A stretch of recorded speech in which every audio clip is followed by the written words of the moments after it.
We are live. Hello there. Welcome to the Dr. Elisa Show here on KUHS Denver, the stream. We are broadcasting internationally, and wherever you are, we're really glad you're here. I have an amazing guest with me, as you can tell in the studio today. But before we get into our conversation, I want to just remind you that this show is spiritually multilingual.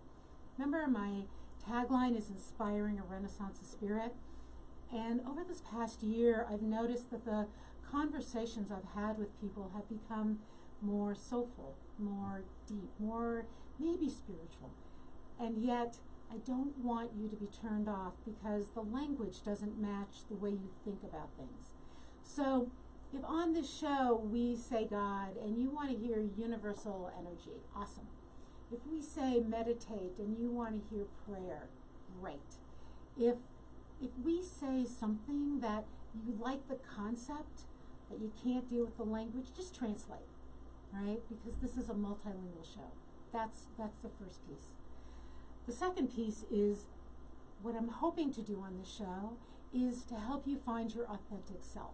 You know, there's like 1,000 books on how to be your best self, how to make sure you meditate and you floss your teeth and you say your affirmations and you exercise. You do 350 things every single day and you have no time to work or do anything else to be your best self. And this show is about finding your authentic self. Who are you? And that expressing that is your gift. Not only your gift to yourself, but in Jewish thought, that is your gift to the world. You are here to become a thread in a tapestry. And if you're supposed to be a red thread, don't try to be an orange thread or a yellow thread. If you're supposed to be an orange thread, don't worry about trying to be violet. You're supposed to be who you are, and that's your journey, is to find that self. I also want to remind you that my goal for this year, if you haven't done this yet, you still have time, is for each of us to be a philanthropist. Now remember, that can be $1 a day or $1 a week. If you think that $15 can't change somebody's life, you're wrong.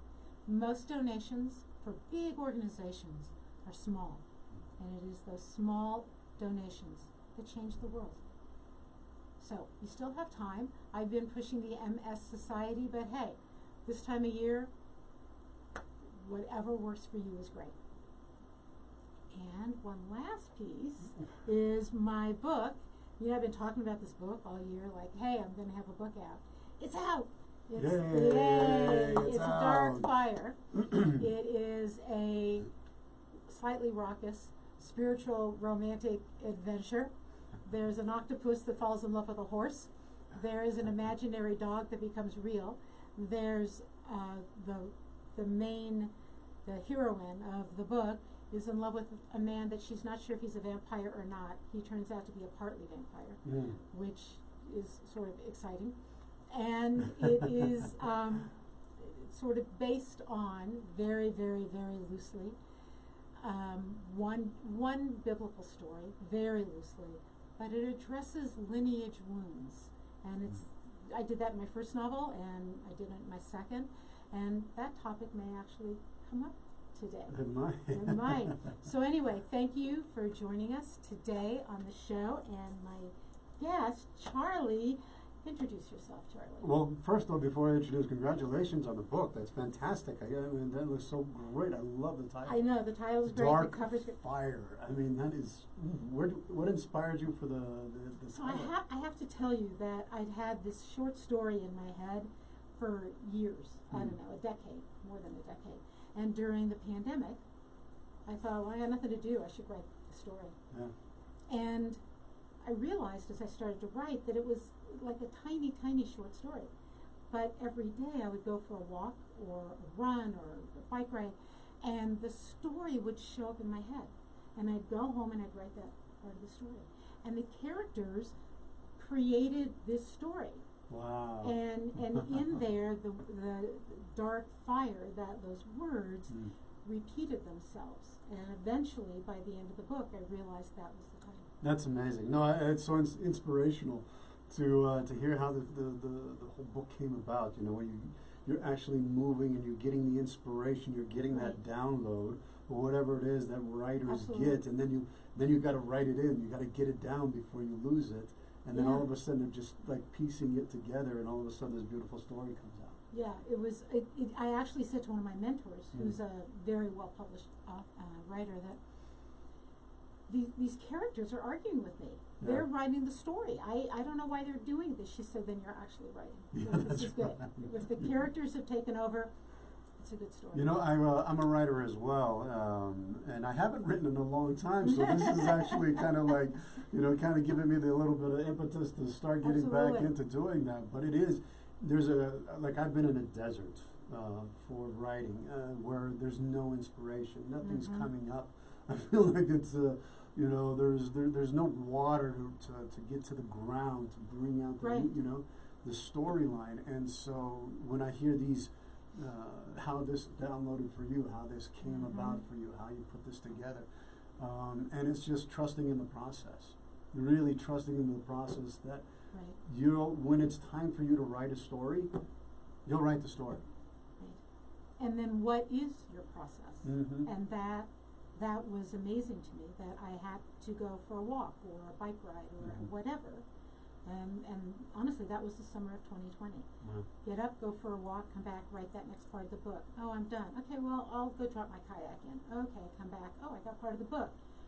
It was this iterative process of physical exertion, physical interaction with the environment, the outside environment, and then writing whatever came to me.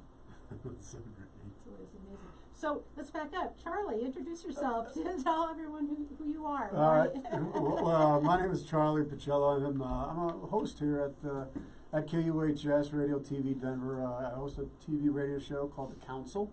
We've been broadcasting here for over 4 years now. We just finished up our 4th season, and it's been amazing. Over 100 and some shows. And it's been, where I've had opportunities to travel and to go to Rome and Lebanon, and got to meet the Pope on one for the council. So it's just been a magical tour. Wow. And been doing some important work for veteran organizations. Did a Veterans Summit series where we partnered up with a group called the Trauma Sensitive Awareness Foundation and brought some amazing doctors and veterans and others who are trying to bring attention to a lot of issues concerning trauma and PTSD and sleep disturbance and flashbacks and all the things that are connected to when our nervous system and our brains and our bodies and our souls go into overdrive because of the traumatic experiences that we have, and how do we recover from that. And so one of the things that I specialize in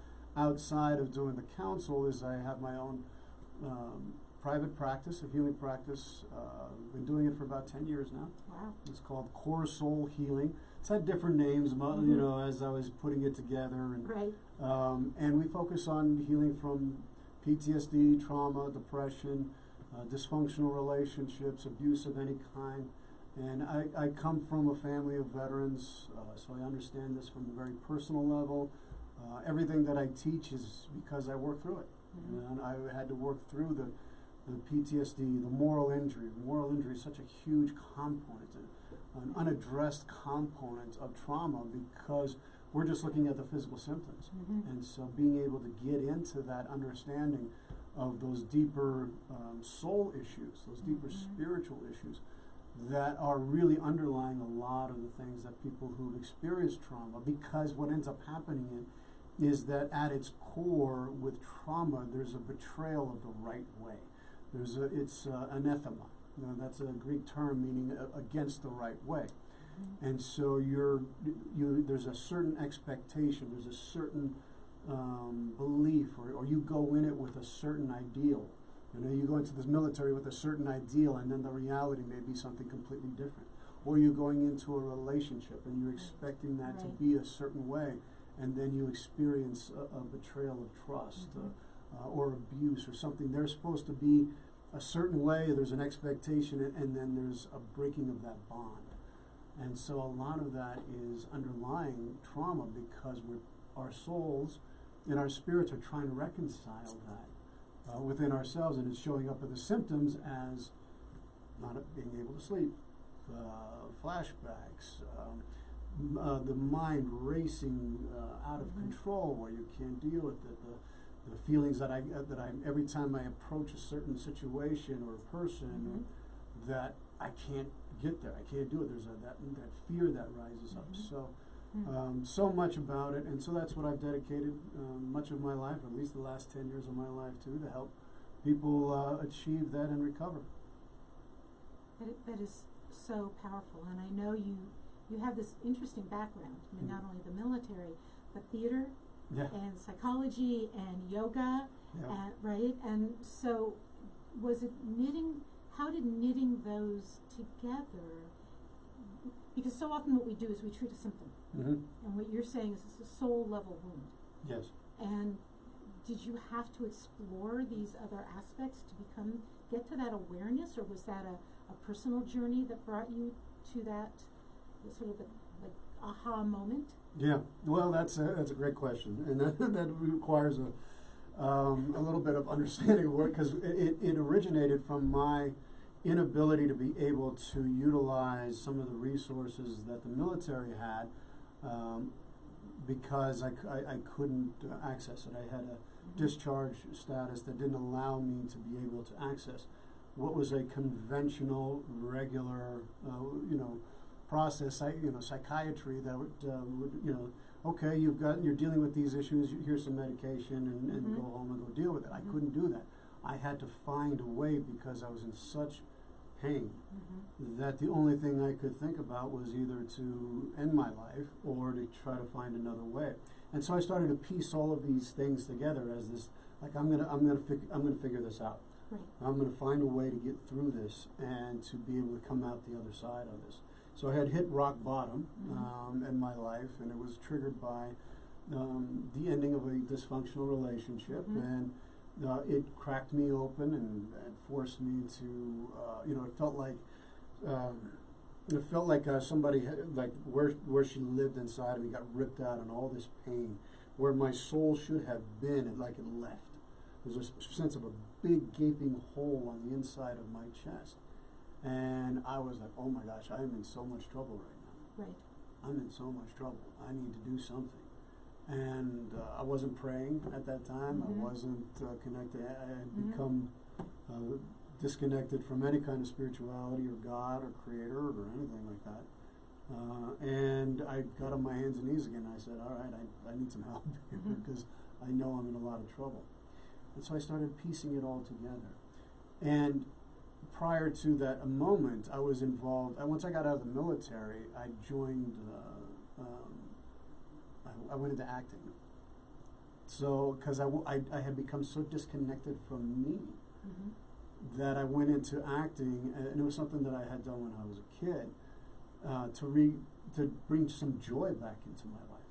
And so it was a help me to reconnect to my goodness, to my humanity. Because I was so disconnected from that part of myself that I was carrying so much by putting myself in somebody else's shoes, or creating a character, or pretending to be somebody else for a while, helped me to get outside of myself in order to get back in touch with my emotions, so that I could feel again. And I didn't realize I was doing that at the time, but that's what I ended up discovering along the way. And I had it's funny, Elisa, there was an acting coach that I had when I first got started. I went to the Stella Adler Academy of Acting in Hollywood. And he was a very colorful, very passionate person, and we were breaking down scripts, and I was getting all into it, and I was playing this king, and I was Henry the II or whatever it was, Lion in Winter, and I was on the stage, and I was doing the performance, and I got done, and I expected, because I had put so much work and wrote all the things. I was such a diligent and good student, and expected to have some kind of, positive response. Yes, like you've done, here. And he's like, Charlie, he says, I love you, but I didn't get anything out of that. You did everything right by the book. Yes. And there was no heart or soul in the performance. None. Zero. No connection Wow. to my emotional life whatsoever. So that it was cognitive. It was theoretical. Yes. As opposed to soulful, as it were, but connected, like physically, emotionally, spiritually. That was not there. No, it was not connected in Wow. whatsoever. And that's what he saw. And the audience then, they can't have that experience because they're just watching somebody breathe lines. Mm-hmm. Wow. And so I had become so disconnected to my emotional life, my own personal feelings, and it woke me up and figuring out how did this happen? Why did this happen? And of course, it was rooted in trauma, which I didn't know at the time, or I kind of recognized, but I was doing what most people do. I was escaping. I was medicating myself with alcohol and drugs. I was trying to, escape from my reality just to feel good and just pretend it's not there. And pretend right? it's not there. I'll just fake it till I make it. That weird whatever. I'm fine. Really, I'm fine. Yeah, I'm totally good. I'm fine. totally good. It's good. That doesn't work. No, it doesn't.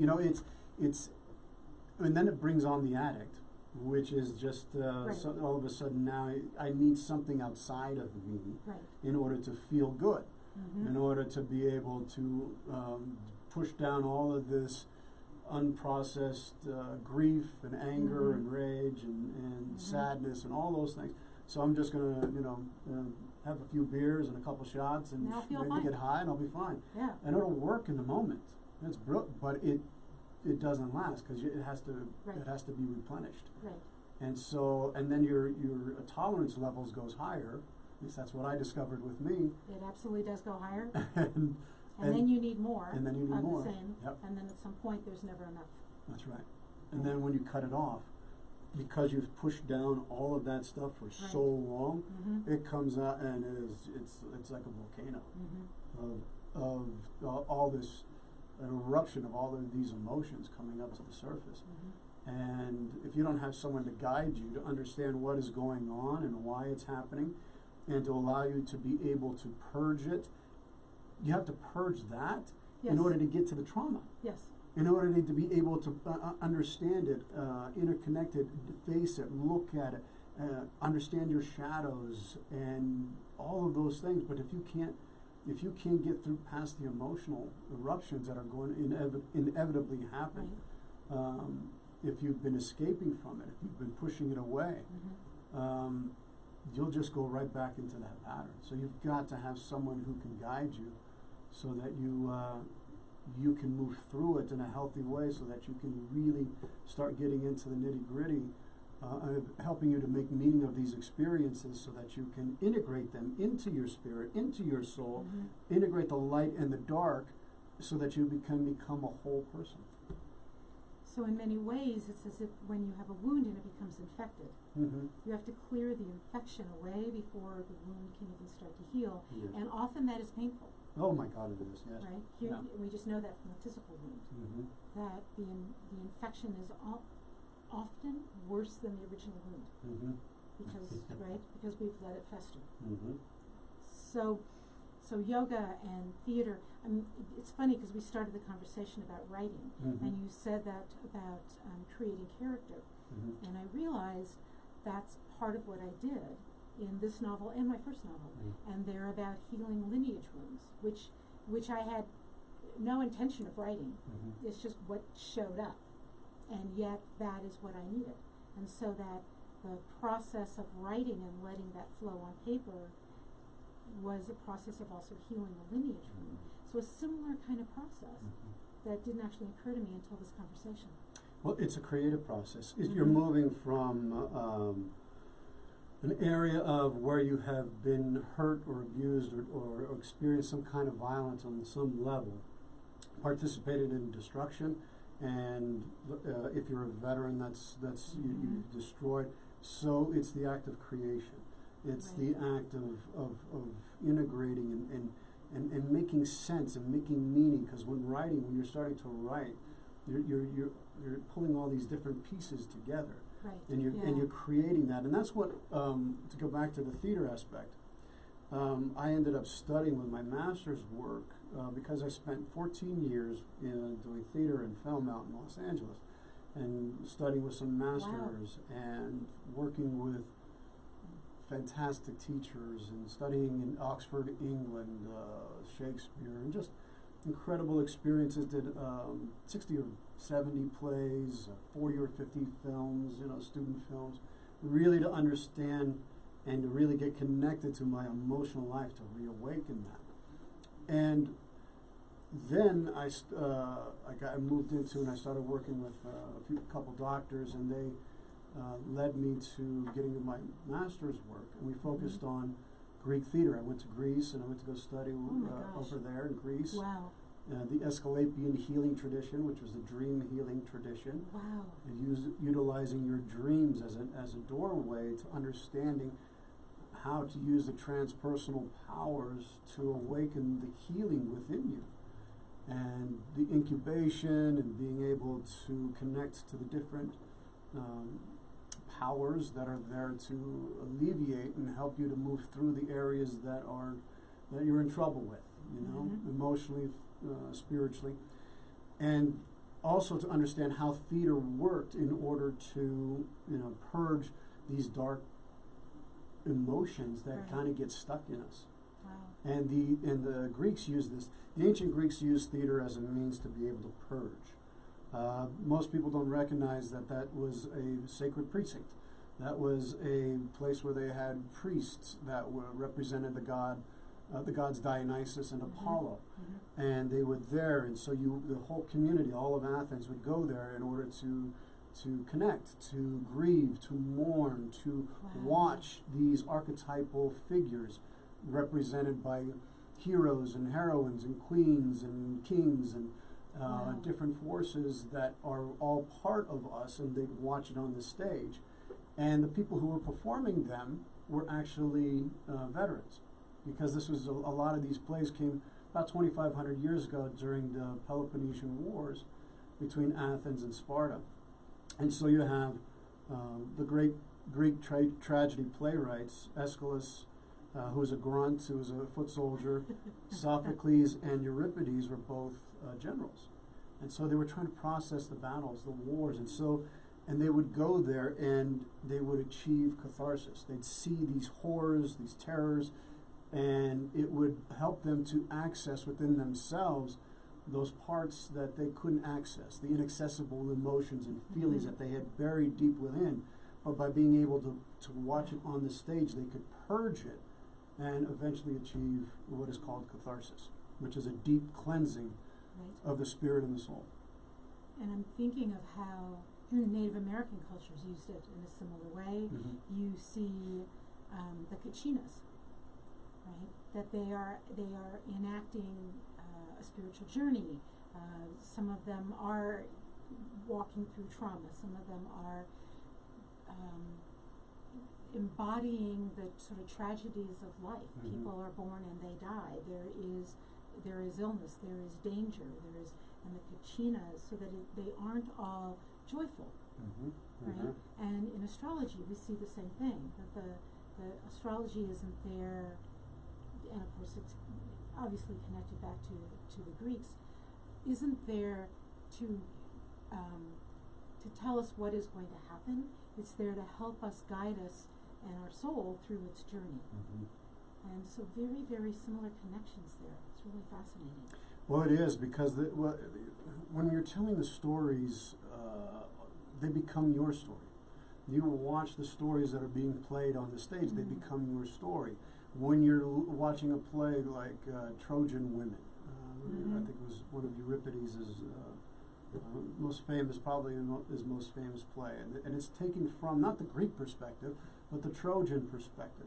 The war in Troy, the Greeks went there, they fought, Troy fell, came down, the Iliad and the Odyssey, for those of you who don't know, that's what the story is all about. And he told it from the perspective of Hecuba, the queen mother who loses everything, loses her children, loses her sons, watches her grandchildren being killed, and all of these women that are going to be mourning the death of their whole life, their whole way of life is gone. It's been destroyed, you know. It's been a word that we would use today is it's been colonized, right? Right. You know, people Yes. came in, the Greeks Yes. came in and they colonized the Trojans, Right. all right? Yes. They took over and they took what wasn't theirs, and that's how. And so this has been going on for a lot longer time, Right. and so very similar to what the Native Americans experienced. And she has this wail, this cry, and where she just wails, and it comes from deep within. And if you've ever watched it, it's just it's a mournful cry, but it connects to every person, every mother, every woman, everyone who refugee, everyone who's ever experienced the pains and calamities and horrors and atrocities of war, and having lost everything, having been on the other side. Not the victor side, on the other side. On the other side. What that is, and everybody could connect to it, and you mourn, you cry, because it connects you back to your own sense of your humanity, and seeing it from another perspective. And that's why they were so brilliant in being able to share these stories on stage in a way that helped people to have a greater understanding of themselves and to heal. So let's do this real quickly. If you're just joining us, you're going to have to watch the first part of the show when I repost it. But thank you for joining the Dr. Elisa Show on KUHS Denver, the stream. We are radio and TV, and please, you can check in with us either way and make comments and interact with us, and we hope you do that. We're talking about trauma on many levels. And I want to return us to what we were just talking about with the way Americans have, and maybe it's not just Americans, but let's say the modern world has framed grief, and how an ancient world perhaps frames grief. I'm thinking of, and this is personal experience, the Jewish traditions around death, right? Everything. So in a more modern tradition, you will have people have celebrations of life. Somebody dies, they have something that's a little more like a party, and we're going to talk about all the good things, and we're not going to cry. You go to a Jewish funeral, and depending how observant that group is, we do things to make you cry. The intention is to make you cry. And so one of the traditions is to rip clothing, and it is the sound of ripping that will often bring out the tears, because a person could be stunned. They could be in a state of sort of traumatic denial around death, and then that ripping will bring out the tears.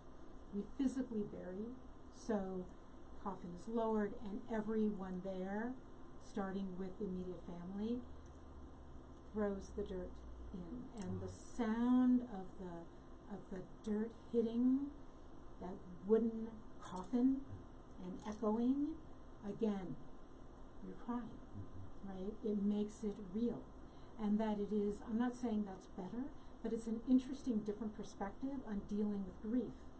Cry, experience it, acknowledge it.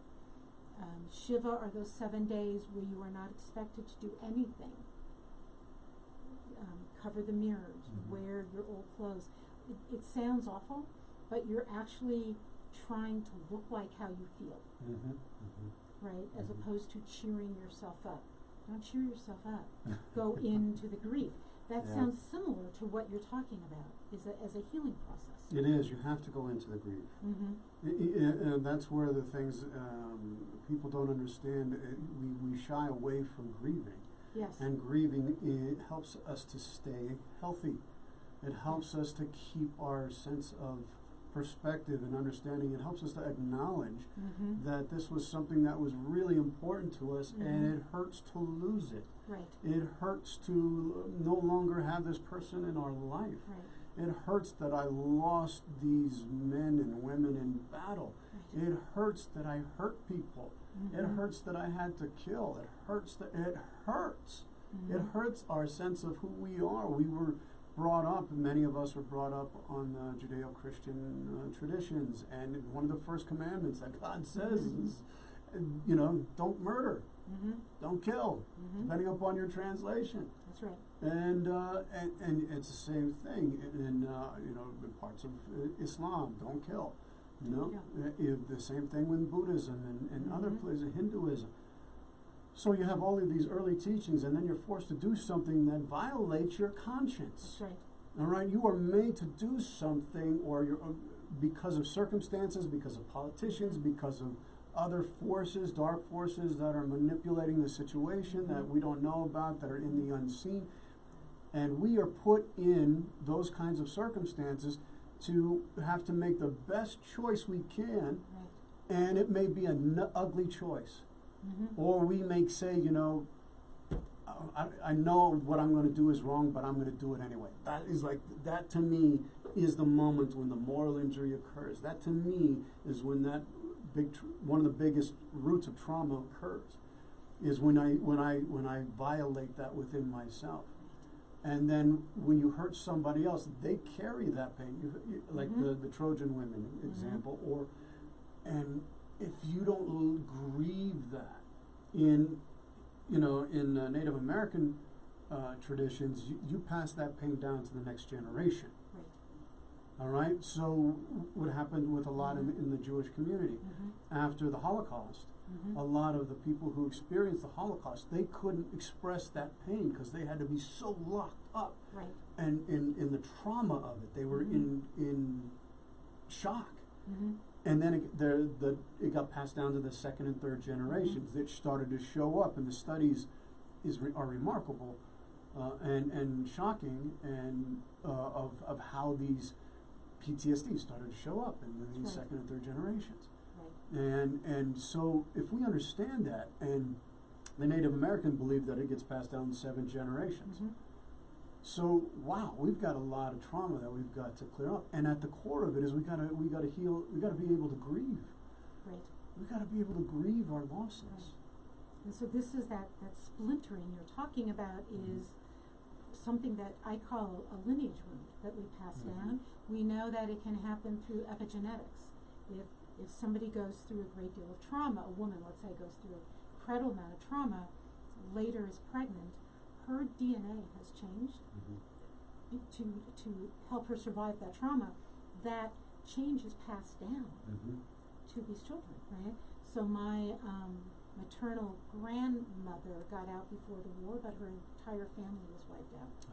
And so a trauma she never ever talked about, and yet somehow.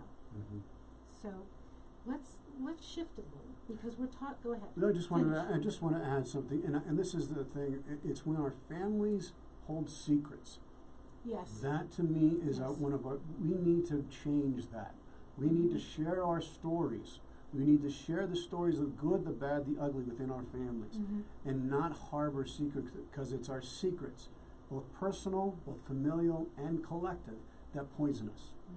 And that poisons our ability to communicate authentically, to be authentic. We carry this malaise, like this sadness that just lingers all the time. And we may not know where it comes from. And we don't know where it comes from. Right. And that's why we got to stop holding secrets from each other. Right. Share the stories. Be honest. Right. Which starts with being honest with yourself, right? My grandmother could never admit, right, her own pain, and passed it down by being highly judgmental. So that my entire relationship with the grandmother was wanting to get away from her because she was so judgmental of me. And then that wound, for me, right? I mean, this is fascinating. So let's just shift a little, second half of the show, partly because we are in the celebration of lights of Hanukkah, which actually means dedication, rededication, and it's so funny. This holiday is about not assimilating.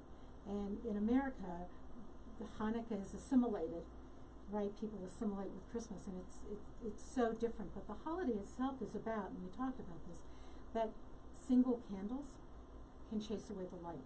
And yet, the light needs the darkness to exist. We don't, right? We don't see the light when we're in the light. You've got to have the darkness to be able to experience that light. And so there's an interesting dance. And there's an interesting dance with trauma, with stress, with challenges and growth. That we know people, in my life I know people who seem to have these blessed lives. There was enough money, there was kindness, they never pushed against anything in their entire life. The doors just opened.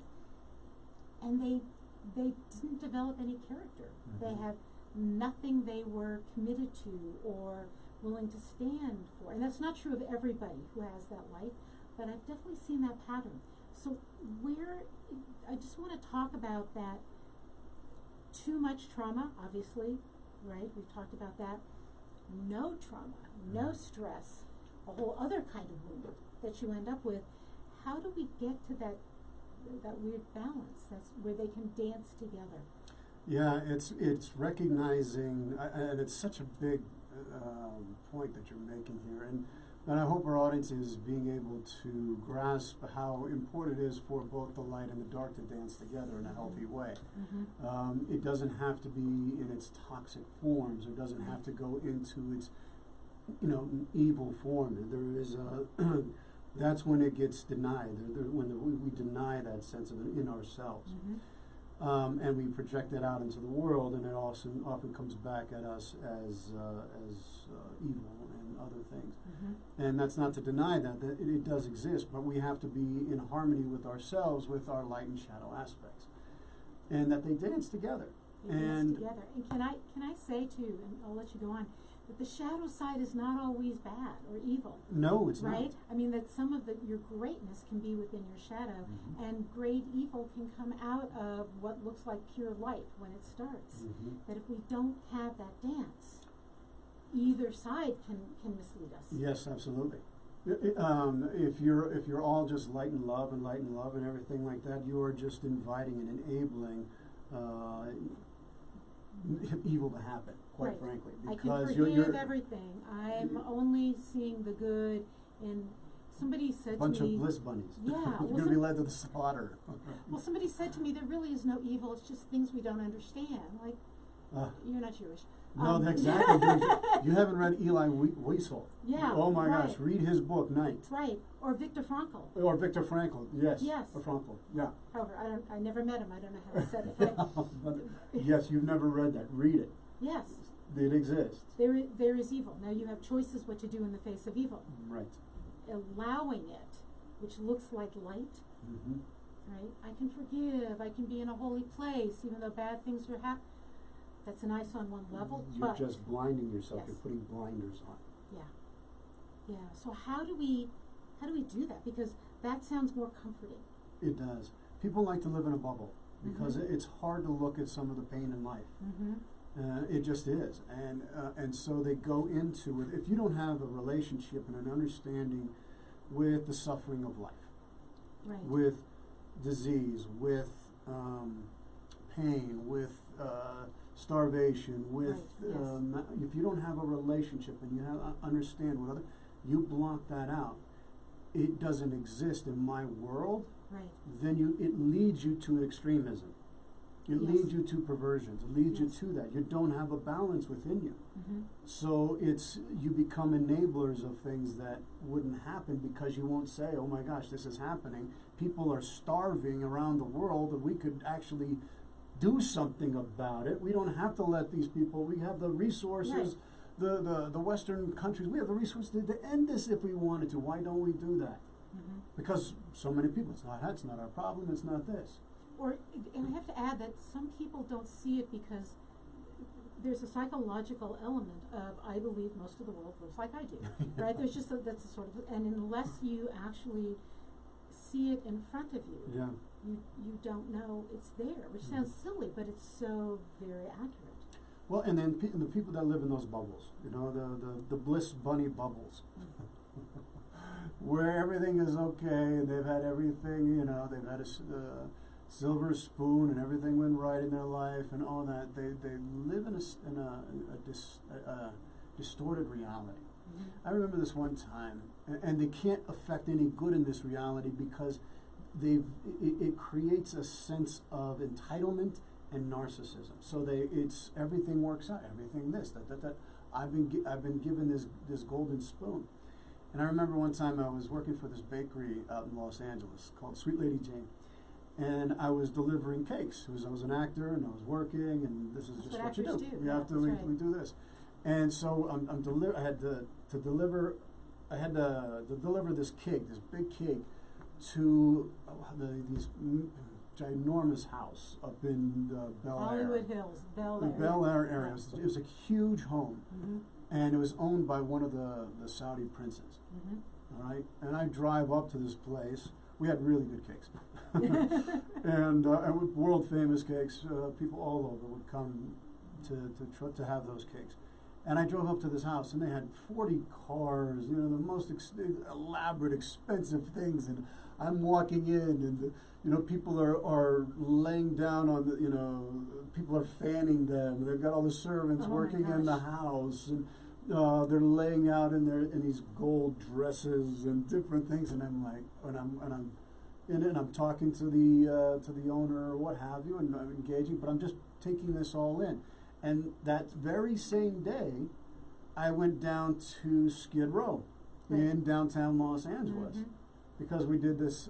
I worked for a number of years with an organization called the Mindful Warrior Project. And we would do once a month, we'd go down and work mindfulness practices for the veterans that were living on Skid Row. And so I saw this huge dichotomy, and these people could never relate to what's happening on the ground to the people who are experiencing the deep suffering of life. And I think it's because when everything goes well for you, you're not challenged. You're not experiencing stress. You're not experiencing anything that pushes you to grow outside of your bubble. You're going to just be so disconnected from reality and the life around you that that doesn't exist for you. Right. It's why we hear people talk about something traumatic that happened to them and then say on some levels this was a gift. Because from this I became aware, from this I grew, from this I embraced a different reality, a different spiritual journey. From this trauma, from this pain, I became more aware, right? I mean, it's an interesting thing. And this isn't just about, you have very wealthy families who have autistic children, right? I mean, it's not about money. It's about, I think, life choices. What have you been given, and then what do you choose in response to that? You're given great wealth, you're given great health. Okay, how are you going to use that? Maybe with great gift comes some kind of obligation, right? It's a very, very different. And it's with the obligation that it comes with. It's also a sense of willingness to recognize that other people don't have it as good as you do. And we have a lot of challenges right now. Unless we can look at it honestly and truthfully and accurately, and that's going to create in the immediacy a trauma, because you're going to be looking at the truth of life. Yes. And you're going to look at the suffering, and you're going to look at the things that a lot of people have going through, or injustices that may be happening, or climate changes and species, whatever it may be. You're going to have to look at it and that's going to create a trauma. All right. But what are you going to do with that? And so people don't want to go through that because it requires you to change. A trauma requires you to change in some way. And if you don't change, you can't grow out of it. You will stay stuck. For some people, you might even die because of it. But it necessitates a change. You can no longer go back to the way you were before. But people don't want to do that because it requires effort. It requires an effort. I mean, I do think it's frightening. Yeah. What if this challenges my belief about life, and oh my gosh, my belief in my spiritual life has got to change because it doesn't actually work. I've acted in this way my whole life, and now I realize those behaviors could have hurt people, were inappropriate, or were fine for, my teenage life, but not fine for my adult life. And I think it's just so difficult. There is, and obviously there's extreme trauma, war. There's this, what we call trauma, right, which is that mixture of life challenges. 2020 is a great example. Some people, I was very blessed in 2020, right? I was not financially challenged in 2020, and I was able to stay safe. That is not everybody's story for 2020. No. By any means, right? No. And I think that saying it's how you choose to deal with it is true, and yet what I had to deal with was less traumatic than what other people had to deal with. And admitting that then also requires a change within me. Yes, it has to. And that gives you compassion. That gives you something that can help you to open your heart up to say, and we don't always get to choose what happens to us or why it happens to us. Right. But we do get to choose how we respond to it. Right. And we may have gotten a really terrible hand in life. I certainly have had my challenges, I've had my blessings, and it's just a matter of going every day and really doing everything you can to say, all right, I'm going to grow through this challenge. Right. I'm going to go through this trauma. I'm going to see this. Wow, this is coming into my life for a reason, and I'm going to either meet the challenge or I'm not. And I want to meet the challenge. And some days, I'm not going to meet it. Right. Some days I'm gonna fall flat on my face, and I'm gonna have to pick myself up or wipe. I'm gonna have to cry. I'm gonna have to scream or whatever. Maybe I take a pause for a little bit, but then I'm gonna get back up again and keep going. And that's the attitude, and that's what I think we miss when we're confronted with the little traumas and the little stresses we have in our life that are meant to help us grow. It's so fascinating. I think that what I hear people say often is, like, why me when something goes wrong, right? And I have to say, one of my friends, they're always saying, everything happens for a reason, and once I said, yeah, because I did something stupid. That was the reason that happened. Like, let me own it, right? If I don't put gas in the car, it's going to run out of gas. So why me? Because I messed up. And willingness to admit that is good. But I have to say there's another side that I've discovered, and that is when something amazing happens to me. Why me? Yes. Right? Why am I so blessed? And when I ask that question, and again, I've had New Agey friends go, oh, because you manifested it. I'm like, what? That's nice, but why did it work for me? Why me? There's hundreds of thousands of people who would die, kill for, or beg for the life I have. Why me? And I think that also reminds me that my heart has been shattered, and it is the spaces where light comes in, where love comes in, where God perhaps comes in, and that then says, use that compassion elsewhere. So not just acknowledging the trauma, but acknowledging the blessing. Right? Where, and some of it's just luck. Yeah, it is. and you can have all the, and I love my New Age friends too, and they got some really good stuff. I mean, they got some really good stuff. There's not to deny. There's some things that I question, because I think that when you think about it in those terms, where I just manifested it right here, it's like a gift bag, and I think that's that understanding of our thoughts create reality is a bigger mystical truth. Yes. And we're reducing it to like a gift bag. Like a gift bag from Santa Claus. I'm gonna just ask Santa to give it to me. And I think it's much bigger than that. And it is helping us understand the forces of creation in a way that is much larger and much more mystical. And I think we're looking at it, and this is an opinion from, we haven't matured enough to really understand that, the power behind that. Right. And we're still looking at it like adolescents. Well, we see it in every mystical tradition. The Kabbalah, the questions really are, how was this place created, and what am I supposed to do? Why am I here? Why am I here? Right. What's the purpose of my life? And most people stop any kind of religious, spiritual, true learning, when they're 13, 14, 15. And that's our view, right? So that I will have friends who said to me, I can't believe that you practice a religion, because religion all the wars in the planet have been fought because of religion. I'm like, no, actually they were fought for property and for resources and washed in religion so that you could make people go do things that were morally against. Yes. Right? Yes. That's how you taint, that's how you shade it.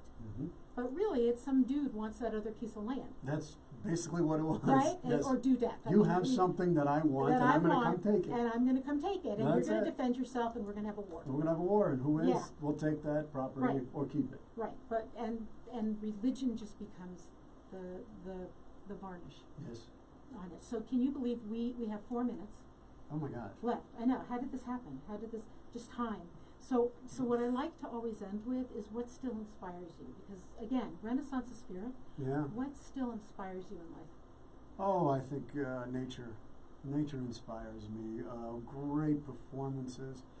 Watching great performances of people celebrating and expressing their artistic qualities. Seeing great performance on stage or on film. Seeing children laughing, inspires me. I love to see when the human spirit is able to be free to express itself and allowed not to be suppressed. I think so much of our existence is moving towards some kind of constriction toward freedom and love. And when you see that, when you witness it with, and these are just some examples, but when you see it happen, and when you see someone break free, when you see someone who is caught in the moment of exhilaration and rapture and ecstasy for their life, my gosh, that's inspiring. And it gives us hope that I think that that's what I think we're all searching for on a deep core level, is this sense of individuation and freedom and love. And permission, perhaps, that we have to give ourselves, right, to be exuberant, to be expressive, to be loved, right? I don't have to earn the right for those.